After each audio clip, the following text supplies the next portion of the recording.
Alfredo. Entonces, Tells me, let's go wash the machine, he tells me. a las 5 tenemos que Because at 5 p.m. we have to have everything ready to go. You know what, Alfredo? I'm gonna wash this stuff before, because when it's time to go, you guys usually leave me by myself. So I'm just gonna get ahead of myself and wash it. So I grabbed the hose and I started putting water over it and taking out all the dirt and all the garbage from the machine. But behind the machine, there's actually a little platform just right in front.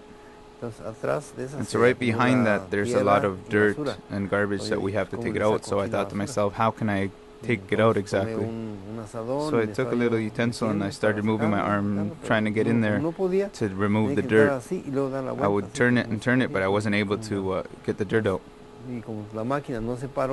And so the machine had never been switched off, it was still rotating. I put my hand in carefully to take out the garbage and the dirt that was behind. But I felt as though my arm had put it in safely, but as soon as before I could actually realize, my arm and my shirt was actually being tugged on and pulled away. So I started pulling my arm back and trying to pull my shirt back as well. And it started grabbing my second layer underneath, because at the time there was cold outside, so I had several layers on.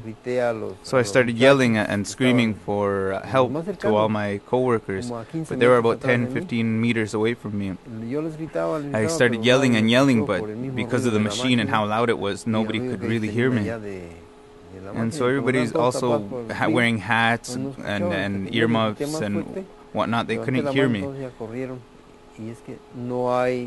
And the problem was, as I screamed, I realized that there was no button for an emergency stop on the machine either. And so nobody really heard me or my screams. They were doing their job, busy working, trying to get off their shift. And because of all the ruckus and all the sounds and noises of the machine, nobody could really hear me. When finally they saw me, they came running all and they started screaming, "Turn off the machine, turn off the machine." So a young guy by the name of Pablo, he's actually my coworker, he came quickly to my rescue, to my side. He started telling me that your arm's already on the other side of the machine. Like, we have to take off the chain on the machine. And so we noticed that tools were nearby, so I said I would start loosening the machine from this side with the tools, and Pablo said, no, let me take care of it.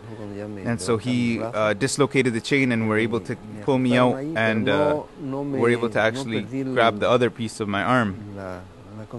But I never really lost consciousness. Instead, I was actually wide awake the whole time. As soon as they got me out of the machine, they put me and laid me down right beside the machine. I still hadn't lost consciousness. So a coworker of mine, I forgot his name, but he actually put a shirt of his on top of me and took his laces off his shoe and tightened the actual shirt around my lost arm so that it would stop the bleeding, because it was bleeding everywhere.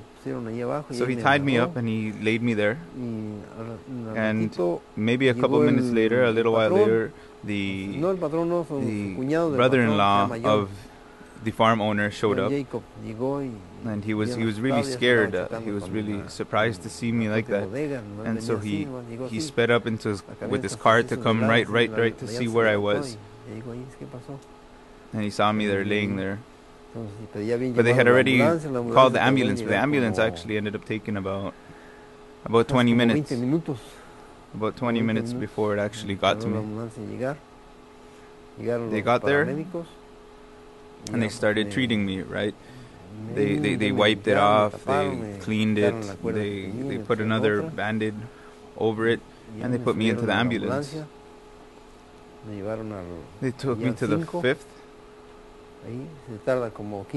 which is about 15 minutes away from the hospital. So actually they took me to where there was a helicopter, and I got into the helicopter, and in the helicopter they took me to the hospital in Hamilton. I don't remember the name of the hospital, but they took me to that hospital in Hamilton. As soon as we got there, there was a doctor there by the name of Petrisor, who was the doctor that received me. Him and a few other doctors, maybe there were 7 or 8 doctors there. They were already waiting for me as soon as I got there.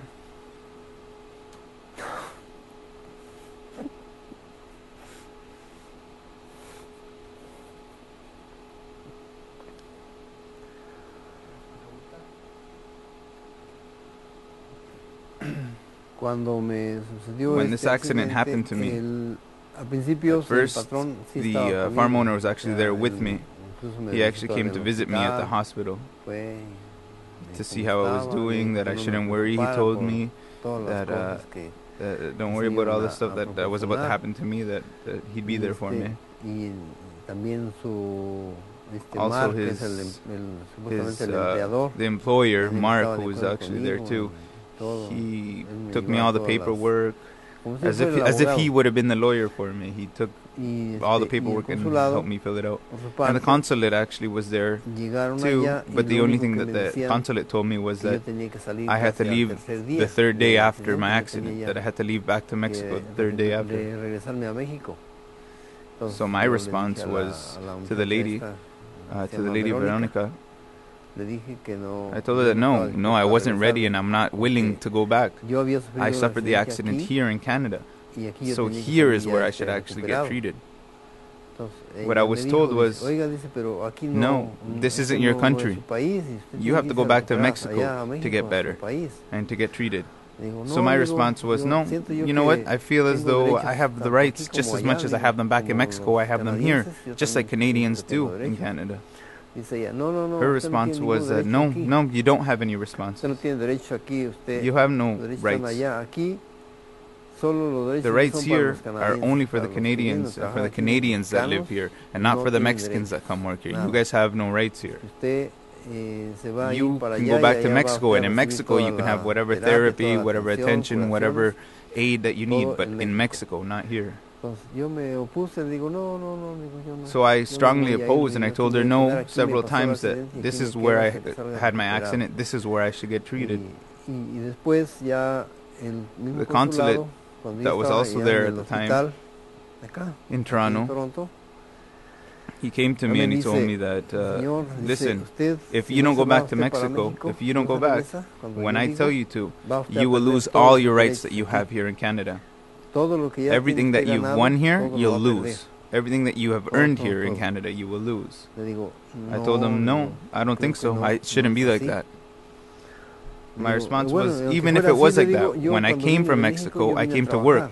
I came with 2 arms. And what else can I lose? I already lost 1 arm. What can I actually lose more? I've already lost a lot. When I came, I had nothing, so then I'll leave with nothing. So his response, the consulate, was that, no, you'll lose everything.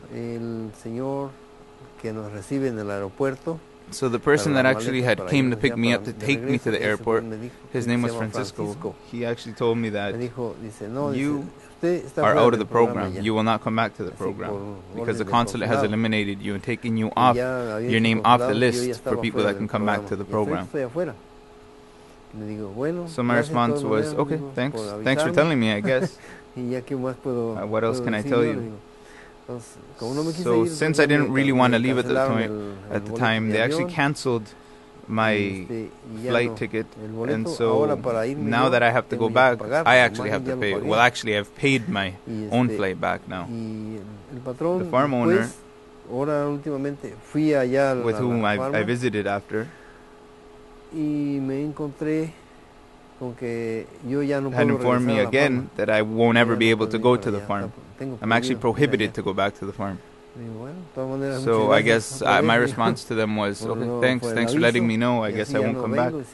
And if I do come back to Canada, now I know I don't have to go or can go back to the farm.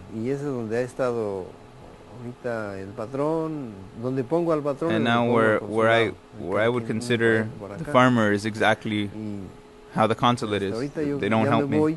Now I have to go. I guess I'm retiring now. And truth is, I'm only going to receive a tiny pension.